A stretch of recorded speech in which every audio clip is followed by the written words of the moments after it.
这一款是那个女士摩托车，然后正常女士摩托车的那个总线，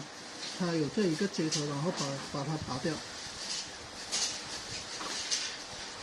然后这一款机子是一键启动的线，然后把这个主机线插上去，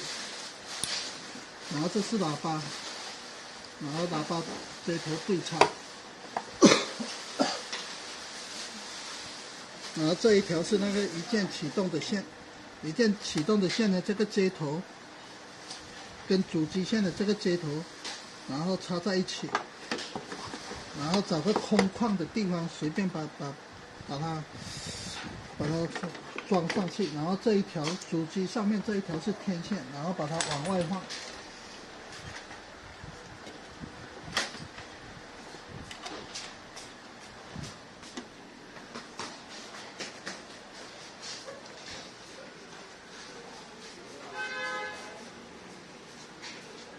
然后这个就是像我们正常摩托车都有这个钥匙，然后拔掉就不需要钥匙。然后这个是上锁键，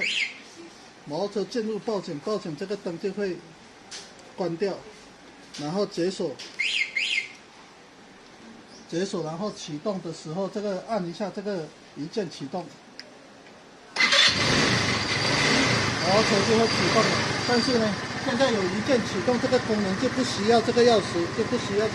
只要这个。然后呢，如果说熄火，就长时间按一下，差不多3秒钟左右，它就会熄火。然后如果启动的话就不需要钥匙，然后就长按放手，长按1秒钟左右放手，然后摩托车就会启动，然后长按。 它就会熄火，然后这一个呢，想装的话呢，就看买辆摩托车，看哪个空旷的地方多一点，就装哪个地方，没有固定一定说要装哪里。像这种女士车的话，基本上就装在这个地方。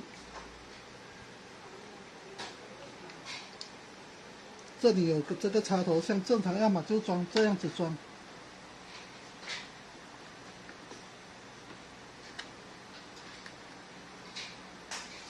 然后这个线是从后面进来的，然后这个是一个示范，就大概放在这里，